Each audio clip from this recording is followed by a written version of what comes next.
Hello, everyone, and welcome to the virtual breakout session, Displacement and Development, IDPs as Change Agents to Build Peace. My name is Andrea Wegner, and I'm a Senior Director with DT Global's Conflict Prevention, Stabilization, and Transition practice. I've worked in fragile and conflict-affected environments for about 14 years, and have personally led development programming that engages in internally displaced persons, or IDPs, in Afghanistan, Burma, Iraq, Sudan, and Syria. I'm joined today by three panelists who will share observations about how IDPs in Sudan, Syria, and Ukraine have been agents of change and sparks of hope in their communities. Nazik Mubarak El-Mahi Ahmed is a Sudanese development practitioner and the Monitoring, Evaluation, and Learning Manager for the USAID Office of Transition Initiative's STEP-UP Sudan program. Michelle Thompson is the Chief of Party for the INJAZ Initiative, a State Department-funded stabilization through education program implementing across Northeast Syria. Hillary Proctor is Making Sense International's Senior Director of Economic Opportunities and, among other work, oversees technical assistance in livelihoods and youth-focused programming in Ukraine. Thank you all for joining us today and providing your perspectives on IDPs as change agents for peace. While the four of us will start by offering our observations, we know there's a tremendous amount of expertise online. We are eager to have those tuning in join the conversation and welcome you to comment in the chat, sharing observations you have had of IDPs as peace builders and change makers in the communities where you work. Please put questions in the chat as they arise, and we have allocated time at the end of the session for Q&A. So why are we talking about internal displacement? Conflict-induced internal displacement is at its highest level in modern history, with a record number of IDPs worldwide, a number that drastically exceeds that of refugees. Data on exact numbers of IDPs can be challenging, but current estimates range from 59 to 71 million. IDPs frequently straddle the line between humanitarian assistance and international development, based on where they relocate, whether they are in administered versus informal camps, and what governance bodies exist, if any. Like many ongoing conflicts, most displacement situations are protracted, where people live in camps, in settlements or urban areas for years, decades even, which makes this issue much more than a short-term humanitarian emergency concern. Even when government bodies exist, they often do not have the capacity and, in some cases, the political will to effectively support IDPs, particularly if government bodies are conflict actors and perpetrators of the violence causing IDPs to flee. As Ambassador Green noted in his opening remarks, there is a growing recognition that displacement is a development challenge, not just a humanitarian one, and that securing durable solutions to displacement is essential to peace building and conflict management in these environments. Many development programs engage IDPs as part of other vulnerable groups, rather than the active community voices and change makers that they are. I have seen displaced teachers and school administrators in Idlib and Aleppo, Syria, band together to continue providing education in their communities despite multiple displacements. In Burma, I observed IDPs form CSOs to advocate on behalf of their communities by seeking justice and human rights. Our panel today hopes to shed light on the key role IDPs play in their communities, focusing on three contexts where IDPs have contributed to peace building and community resilience. We'll start with Sudan. According to recent data published by the International Organization for Migration, or IOM, Displacement Tracking Matrix, approximately 6.5 million people have been internally displaced since conflict erupted 1 year ago on April 15th in Sudan. The Internal Displacement Monitoring Center, IDMC, estimates that more than 850,000 IDPs have been displaced over the course of the last 4 months alone. Unlike in Syria, where many camps have been established, most IDPs have sought shelter within host communities, apart from some of the Darfur states where longstanding IDP camps exist. I'll turn now to you, Nazik. April 15th marked the one-year anniversary since conflict erupted in Sudan last year. What role have you observed IDPs play in recovering from conflict or preventing its spread? Well, thank you, Andrea. Thank you so much for giving me the honor today to talk about this topic which is close to my heart, talking about IDPs, Sudanese IDPs, and how they are now playing that role in change and providing peace to their communities. Well, historically in Sudan, the war which erupted now before 1 year ago has been fueled by hate speech, like political hate speech, tribal hate speech, social hate speech. It was also fueled by vulnerability and inequality of development across the Sudan region as well, which created, like this suitable environment for dividing Sudanese people and led them to this crisis now, and this war is the ongoing war now. I have family, I have friends, I have colleagues in East Sudan, especially in Kassala, where Kassala now known as one of the biggest areas in Sudan, become like a home for like around 270,000 families. And believe me, all these families, each one, like they are carrying stories of resilience that can teach us lessons and lessons about peace and hope and about recovery. I cannot say resilience because they are still in that level of like emergency and need of humanitarian support. I had a very nice and very interested chat before 2 weeks with one of my friends in Kassel. And actually, we talked about what are we witnessing those IDPs are creating, contributing to change and contributing to peace building in Sudan.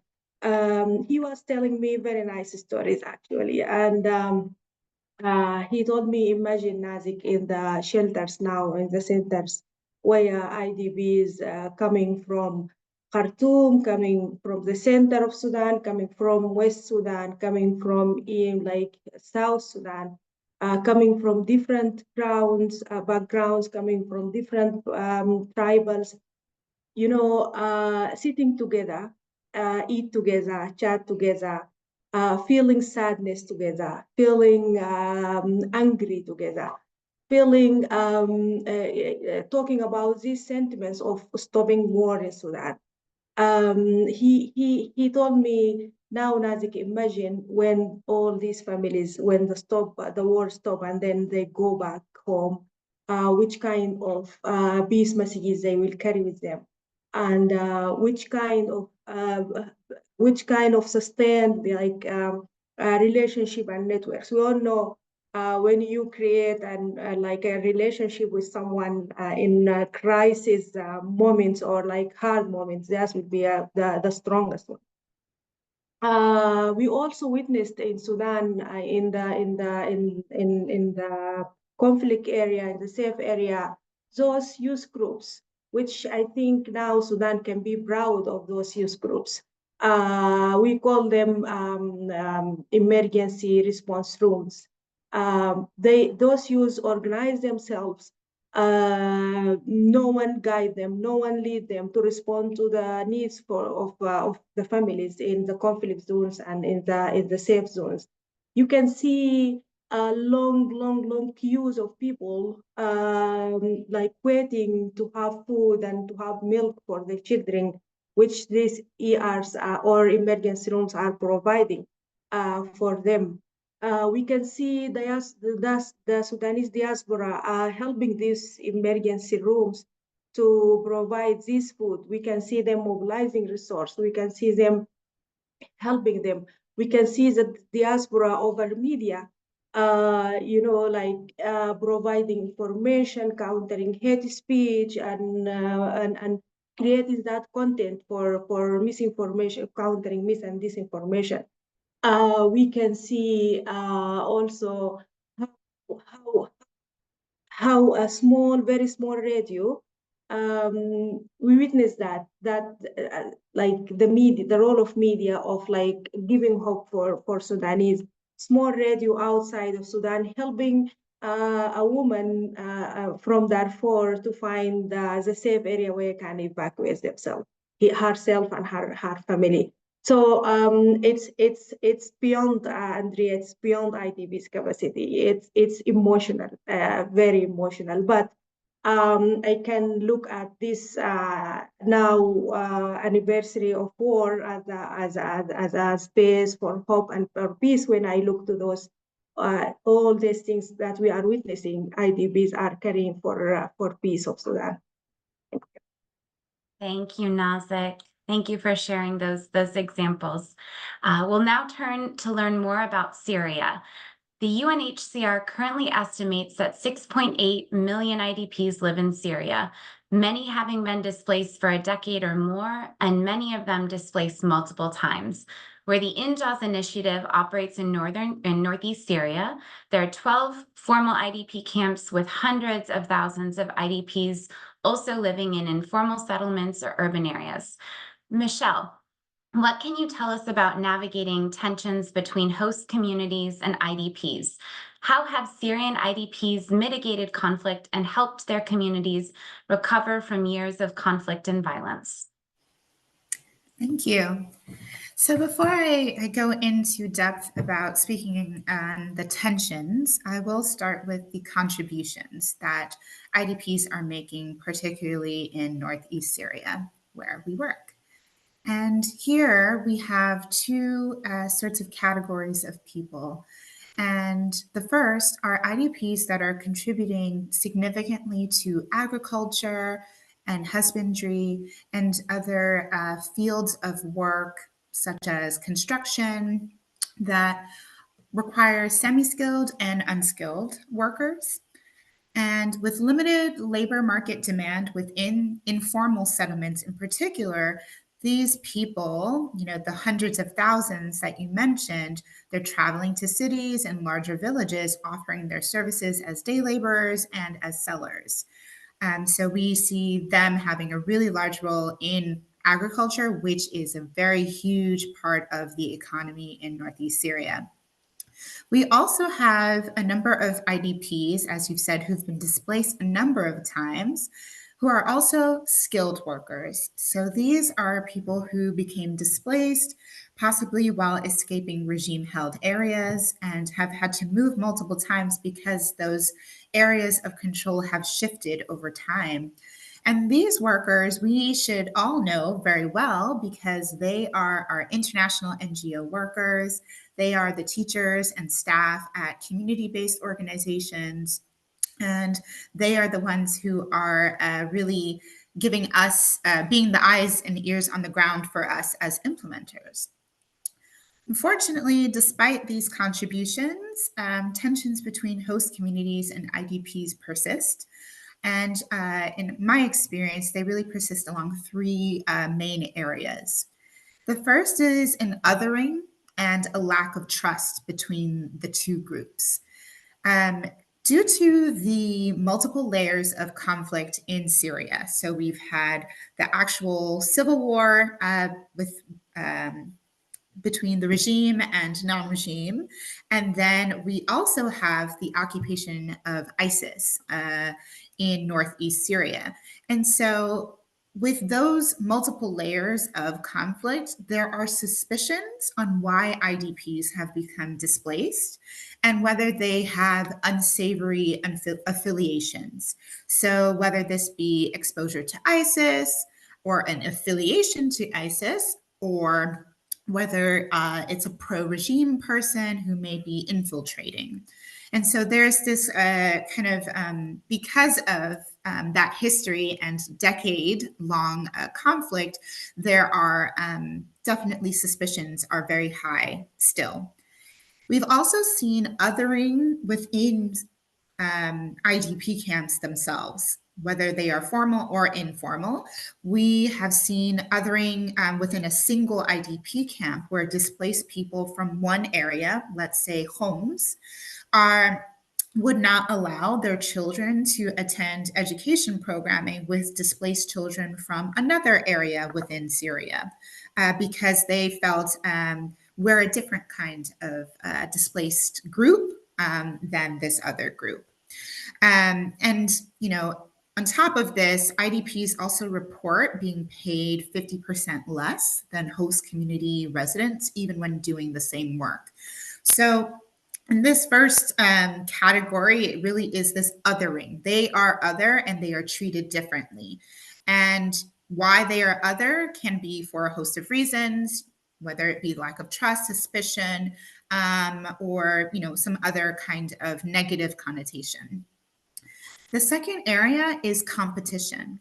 Northeast Syria in particular has been historically underserved with resources well before the conflict started. And so the host community is struggling very much as well. And so there is this competition for humanitarian aid and resources, and this competition for attention of, who is the neediest. And so there's this idea that, why are these people taking resources away that we could be using? And it goes both ways. And then the third category is lack of attention from local authorities and how that contributes to the tensions between host communities and IDPs.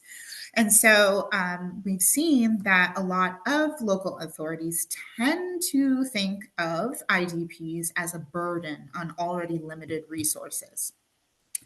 And so with no management from the authorities, other issues also come up, including land use and legitimization of informal settlements in particular. So if the land has not been cleared and folks do not believe that it rightfully should be used by displaced people, that causes tension, especially in an area where they are competing for resources and also struggling with items such as agriculture and good harvest. And so can that land be used for harvesting? These are all some of the tensions that folks have.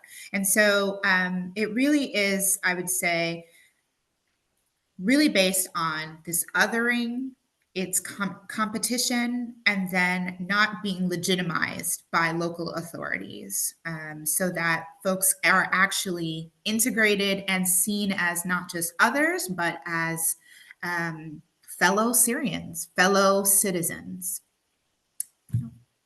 Thank you, Michelle. And I'll just say that I know that we're going to dive into some of those issues and ideas for mitigating our role and the role that we might play in potentially inflaming some of the tensions that do exist shortly later in the session. So, but for now, I'd like to turn to Hillary and the Ukraine. So, Hillary, can you, so IOM estimates that there are currently almost 3.7 million IDPs in Ukraine. Per IDMC, in the first quarter of the year, the war triggered more than 50,000 displacements, including over 37,000 in March alone. On a hopeful note, last year, the government of Ukraine passed a new resolution that recommends local government bodies create IDP councils to support their integration as reflected in the national government's 2025 IDP state strategy. Hillary, could you tell us more about the work that you do in Ukraine? How have IDPs in Ukraine served as change makers? Yeah, absolutely. Thanks, Andrea. And it's really great to hear from such a wide view of perspectives of how this is really playing out in different contexts. And here I do want to speak about that spark of hope and some of the experiences that we've seen of working particularly with young IDPs. Through the USAID Unity activity, Making Sense has been actively supporting youth entrepreneurs and self-employed youth across Ukraine. After the Russian invasion, our focus really shifted from helping existing youth-led businesses to adapt to the challenges presented by the new wartime economy, and really ensuring that they were not just surviving, but they were finding the opportunities to thrive as an enterprise. Pivots necessary to keep any business afloat in a changing context oftentimes center around adapting to various supply chain changes, really, understanding different customer demographics and how they shift, managing different staff availability, whether due to their own displacement or the inability to work. Businesses that are led by IDPs face these challenges in addition to additional challenge of essentially restarting their businesses, reestablishing those supply chains, building those customer networks, and doing so in a new environment. This process of relocation and adaptation is a true testament to resiliency and the ability to innovate under pressure. Recognizing the prolonged exposure to toxic stress and trauma experienced by all citizens of Ukraine, we at Making Sense have really collaborated with local partners to offer coaching that applies a trauma-informed approach. This support has been really critical in enabling businesses to make thoughtful, sensitive adjustments to their operations, considering the psychosocial well-being of both their employees and themselves, and ensuring that everybody is getting the mental health and psychosocial support that they need in order to make these adjustments. Despite the challenges that are being faced, the determination of Ukrainian youth should never be underestimated.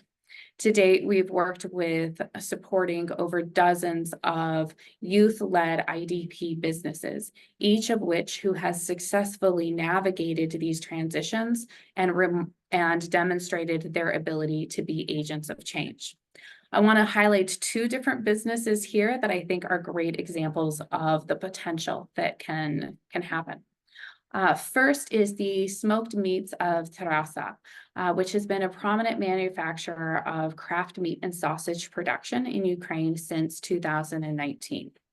The onset of the war necessitated for the company to use all of their savings and to relocate from Kyiv to Nevra Oblast to prioritize the safety of themselves and their workforce.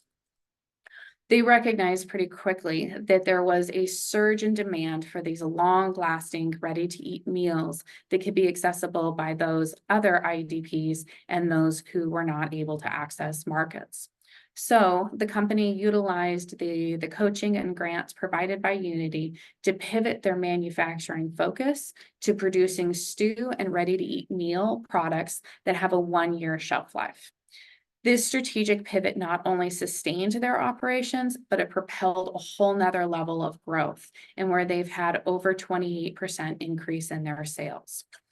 Moreover, this business then took the increase in sales and pivoted that further into 5 new employment opportunities for individuals within their host communities.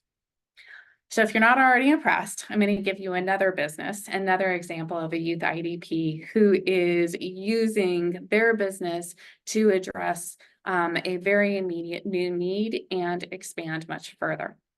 Vesna is a manufacturing company that really focuses in on herbal cosmetics.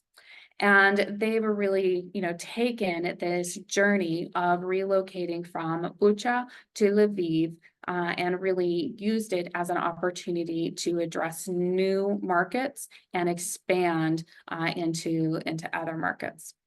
With an eye on this emerging needs, Vesna diversified their product range to include specialized wound healing ointments that they were targeting and supplying to those on the front line and citizens who had been injured during the shellings. This pivot in their products really speaks to the social ethos and responsibility that they have at heart and that they want to offer to all of their communities.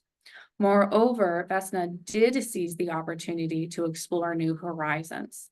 They leveraged their coaching and their grant to really dig into different manufacturing lines and new equipment, and to changing their marketing campaign, which then led to a contract of exporting to their products to Lithuania.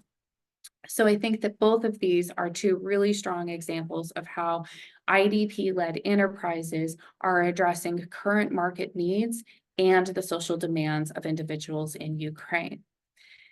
In addition, we've also been supporting in support with these businesses. We've also been working to address the spike in unemployment and developing the programs that are needed for young people to be able to engage in freelance work and the gig economy. These programs have focused in on topics such as, how do I engage in the gig economy and freelance work? How does that empower me in this time of extreme complication and change? How do I find a different niche in these different environments? And how do I look to build out different clients using social networks, recommendations, different platforms that are out there, and building an own personal brand? We designed these initiatives to be accessible even under difficult circumstances, being that we knew it needed to be delivered online and primarily through podcasts and recorded webinars. Many of our participants of this program engaged with the content while spending hours in bomb shelters and using this time not just to stay safe, but to learn and discover new opportunities. And I think a testament of where Ukrainians are today can be seen in the easy number of these recordings having over 350,000 views to them. I hope that these initiatives help highlight how youth IDPs in Ukraine are not just surviving, but they're really actively contributing to their host communities' resilience, innovation, and serving as those agents of change to support others. Thank you, Hillary, for those really powerful, powerful examples. And I'm going to ask a group question that we also very much encourage the audience to weigh in on. So we've seen a renewed commitment from donors and development actors to better integrate IDPs into development policies and program strategies. We heard it from Ambassador Green this morning. There's also an anticipated update to USAID's migration policy. The World Bank focused on internal displacement at this year's Fragility Forum. And just last week, there was a global conference on IDPs hosted by Refugees International and Georgetown's Institute for the Study of International Migration. So it's out there and it's being focused on. And so my question for you, esteemed panelists, and for you, audience members, how might the international development community further support IDPs as sparks for change and for peace and for hope in their communities? I invite the audience to put responses in the chat, and we'll cede the mic to Michelle to get us started. Thank you. So from the experience of Syria, where again, it is a conflict of not just one level, multiple layers of conflict, the view or the perspective that I will bring is more that IDPs are agents for change and peace when they are part of community. And as implementers and practitioners, we are, I think, beholden to encourage meaningful access to community. And so from the design of activities and programming, we really need to focus on pre-implementation analysis and contextualization, really understanding what are the barriers to integration. Are there true barriers to integration? Who has the power to be a spoiler for integration? And what are the foundations of their spoiling?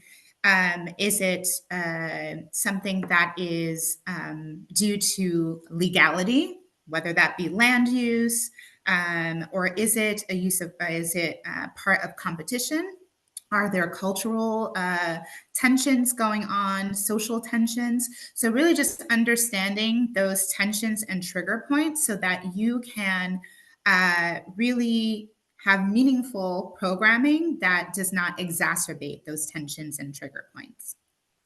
The second is that, and following from all of those organizations that are focusing on IDPs, but it may be controversial, I hope not, social cohesion and programming cannot only target IDPs.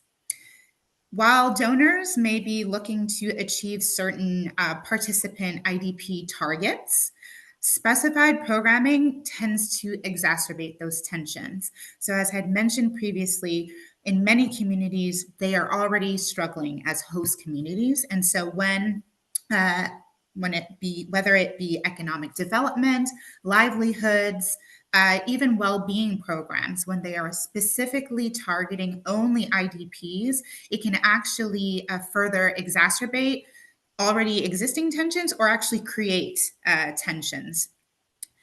An example of how we try and navigate this on the NJAS program, we have a social reintegration program that works with children ages 8 to 14, and it helps with social cohesion, resilience, peace building, critical thinking.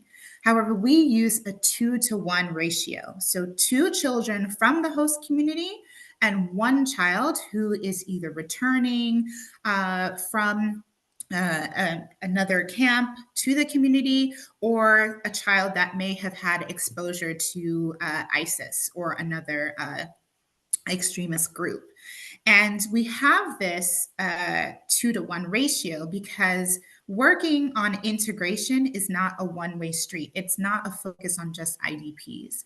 They may need support to help integrate themselves into the community again, depending on where they are coming from. But host communities also need support in shifting their attitudes, in becoming welcoming, and seeing that there are probably more similarities than differences between those who are displaced and themselves. And last but not least, and I think it's probably the most important, is incentivizing local authorities to actually provide services to displaced people. And this is really about shifting this mindset so that authorities see IDPs as constituents that they are mandated to serve. They are not this extraneous group that may be there, may not last there for long. We've seen in the Syrian context, there are some informal settlements that have been in use for years. Actually for 6, 7, 8 years at this point. And so we have to come to reality that as soon as people are in your mandated area, we need to treat them as constituents. We have a responsibility toward them. And so I would also encourage donors and all organizations that are funding these kinds of activities to also think about the governance programming side, having that along with livelihoods programming, with economic development programming, or social cohesion programming. Because if we want to really address these issues, we have to really take it from all sides.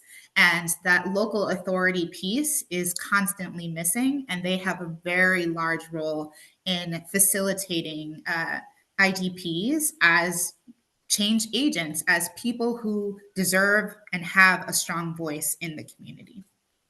Thank you, Michelle. Thank you for those observations and recommendations. Over to you, Hillary, for your thoughts. Yeah, thanks, Andrea. And definitely want to have a chance to be able to build on what Michelle said of really kind of going from that community approach to a lot of the individuals. And I'll speak to what the international development community can really do from more of an economic lens and really helping to make that transition. So first, I think a lot of it is the empowerment through capacity building of many different types.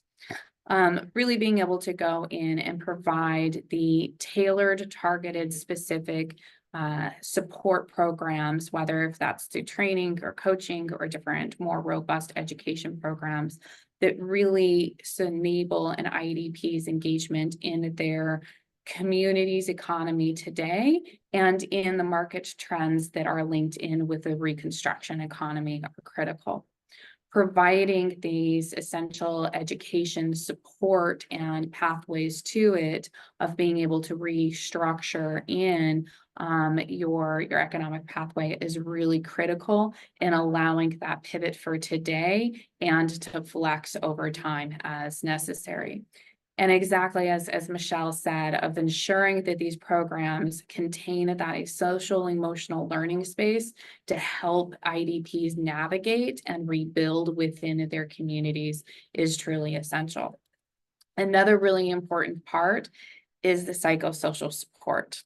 Addressing the psychological trauma experienced by IDPs is essential in assuring that they have the pathway forward and access to the psychosocial support and medical health services that are needed is critical. Healing from trauma is a journey, and it's one that should be supported from day one of entering into a new community and really prompted on up and given a pathway throughout as they rebuild both their personal lives, their economic lives, and their future, either in their host community or if they choose to return or are able to return one day. Then lastly is really digging on in and helping to foster on out entrepreneurship and self-employment and transferable employment skills. So encouraging and supporting entrepreneurship amongst IDPs can be done by providing microfinance, grants, targeted coaching and training, really those investment opportunities that are there, and really supports the IDPs to capitalize on the opportunities while providing the essential products and services that are allowed within the community. I know that Ambassador Green spoke to this morning when he referenced the man that he had met and who didn't have a chance to economically engage, and he felt like he couldn't provide for his family and have that pathway forward. It's really essential that we take this from a flexible approach, as the situations are still very fluid and we understand that they will continue to be fluid. Another really important way is understanding how self-employment can offer that pathway of fluidity while maintaining economically engaged. And finally, of really looking in from an employment lens of what are some of those flexible employment opportunities and flexible employment skills that are needed now that respond to host communities and really help set on up for what we all hope for as reconstruction in each of these environments. And so hopefully that adds a couple more elements to us think about of how we can really shift the narrative of IDPs being passive aid recipients to really contributors and part of their societal development. Thanks, Hillary. All really great recommendations and endpoints. Over to you, Nazik, to share your thoughts. Thank you, Andrea. Thank you, Michelle and Hillary. I cannot add more to what they said, but I will add only one point that all these recommendations from them, it might be a bit not applicable for the case of Sudan, because the case of Sudan is just 1 year war started. I don't think that IDPs in Sudan are in the stage of providing those like kind of resilient support. What I can say here, just 2 points. The first point is the international community needs to identify the real problem in Sudan, the real problem in Sudan, which caused that crisis, and the huge number of IDPs is the war. This can be started by first, the international community is to understand the sentiment of Sudan. The sentiment of Sudanese, their demand for stopping that war as early as can, because any delay in stopping the war in Sudan can affect in will lead to a regional crisis, and it will affect the 7 surrounding African countries around Sudan, and this will be a regional crisis. starting with understanding this sentiment, starting understanding the Sudanese and the IDPs demand for freedom, justice, and peace. For that one, the international community, I think, should help and support all these platforms and initiatives, political ones, social ones that started in Sudan, all over Sudan and outside Sudan, to stop the war by paying like serious efforts. We need serious efforts in Sudan to stop that displacement and stop the war in Sudan. The policymakers, the decision makers all over the world, the UN agencies, their committees, their convention, all of them. As Michelle said, we need that collaborative effort. We need that responsibility. The other thing is for us as workers, people here in the panel, the audience who are listening to us, we need to work with empathy. We all human. We all have families, we all have friends, we all have colleagues in the conflict zones where these crises are happening. We never wish this crisis to touch them. We never wish that we'll be displaced, forced to leave their homes and their houses and their countries. So putting ourselves in that position and think about this and work with this empathy, I think will help a lot in helping those IDPs. When we think about maybe our family one day will need food and they will never find food, and if a mother of us think about her child will die because he cannot find food, I think this will make change in all our interventions as international or as local, as Michelle said, like governments. Thank you so much. Thank you, Nazik, very much. Thank you, speakers, and thank you to many of you in the audience who have been providing reflections as well. So we've got about 6 minutes for audience questions. I know that there are some in the chat already, and so I'm going to pull one from there. Do add your questions along. We likely won't be able to get to all of them, but they will help us all continue to think about this critical issue. So Nazik, we have a question from Nora from APT Global. Thank you, Nazik, for your impactful remarks on Sudan. Marking the 1 year of war, what lessons learned can international development take away to build resilience for women and children? How can international development support the youth groups in the safe zones? Over to you, Nazik. Thank you, Andrea. Thank you, Nora. Well, this is the most difficult question now that I can have in my life, because, you know, this war now is happening in Sudan is a human violation war, completely. It can be defined like this.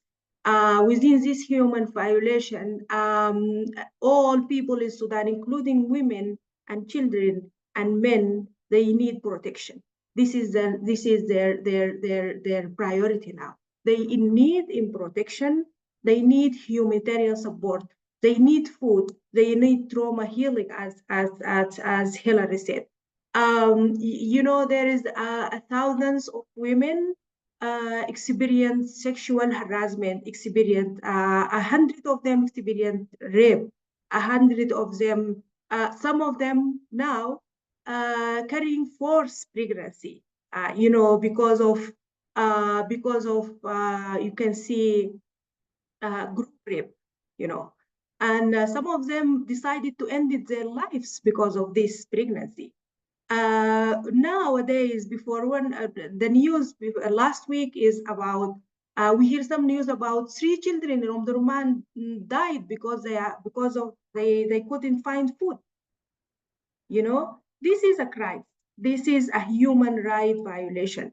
So what can we do for women? From our learning from OTI projects that I am working for, we did so many activities for women who are in the conflict zones and also in the safe zones. Women need support, need protection. Women need engagement. They need to be engaged in all the political processes happening now in in Sudan to stop the war. Women need platforms to express themselves, safe platforms to express themselves, and to get their voices heard. Women need resources, need skills to be engaged, to be able to engage in anything within their communities and take actions in their communities. For the youth, those emergency rooms especially, what we witness that they can be the leaders, the future leaders. They are carrying that sentiments in their work, that seeking the slogan of the December 18th revolution, seeking justice and freedom and peace in their communities. So we can support them with that skills enhancement. We can provide also them with the platforms that can be engaged in any political initiatives or political processes. I'm happy, Noura, that you focus on what I'm saying and what I'm saying and your interest to learn more. I am happy also to share more and more about this topic, which is like interesting for me and for me further after this session. Thank you so much. Thank you, Nazik. Thank you very much. And thank you, Nora, for the question. I think we'll have time for one more question. This one directed to you, Hillary. Thank you for sharing such strong stories and narratives. I love the idea of psychosocial support to enterprises. What did impact for this look like? I was also curious what support for SMEs looked like beyond coaching, given there might be barriers to switching business techniques such as limited resources. Hillary, that's a lot to answer in about 2 minutes, but I'm going to turn it over to you and trust that you're the woman for the job. Thank you. Thanks, Andrea. So really quickly, what did the psychosocial support? We were really focusing in on integrating a trauma-informed approach to our interactions with the businesses and the IDPs. And there's 5 main principles of really, being able to apply that. One is safety, of being able to ensure that and recreate that sense of safety, both of physical as well as the emotional. Second, it's really looking in at the trustworthiness and transparency. And from a program level, it really is trying to understand what are some of those triggers and how do we make sure that we are as transparent as possible of the process. And that really leads to clarity of understanding and taking back some of that control. Another is really looking in at support networks, and so making sure that that's there. We've built out different communities of practices for entrepreneurs to be able to come together and to be able to reestablish a lot of those relationships from their original communities as well as their host communities. Another key element is really looking in at that collaboration and contribution. So really hearing that voice authentically and being willing to pivot in programming. Kind of the 5th part is really then going back on into choice and control and providing the space where somebody who has lost that in this traumatic situation can really move back on into that. And that's where a lot of the places of self-employment and entrepreneurship can really play on in, is really being able to provide that back to individuals. And so what does it look like outside of just coaching, of being able to work in that economic space? We've worked in a vast number of ways, one of which that has been very significant is being able to work in micro grants. And so exactly as the question points on out, there is a lot of costs and there's a lot of dynamics in needing to pivot and transition your business. And so we reached on out and we were willing to work on in these grants in the small level. And if anybody's implemented grants, a $10,000 grant is just as much work as a $500,000 grant. But willing to say what is needed is access to these small pools of money to be able to make these transitions and to navigate it. And we'll figure out how to do this at scale on our side, because it's really, truly what's needed. And then really pairing that with the coaching, because that business coaching really addressed a lot of the how do we navigate this space, but it also has really acted as that place of support and encouragement to be able to keep going. One of our coaches continually comes back and says, in each session, a lot of her entrepreneurs say, thank you for calling. Like, you're holding me accountable and you're giving me that nudge that I need to continue to move forward and to be able to advance this and to reclaim control in my life. And so it really does play on in both on that business lens as well as that psychosocial support lens, and then being able to link. Thank you, Hillary. And I know we couldn't get to all the questions, and I wanted to have a chance to read some of the reflections as well, but just wanted to thank you, Nazik, Hillary, Michelle, panelists, for all of these great examples and recommendations. Thank you, audience, for joining today's session. We've heard examples of IDPs as sparks of hope and many recommendations for how we as the international development community might help further empower and support them. A special thanks to SID for providing this opportunity to have this important conversation, and we hope that you all enjoy the rest of the conference today. Thank you, everyone. Have a great day. Thanks, Andrea.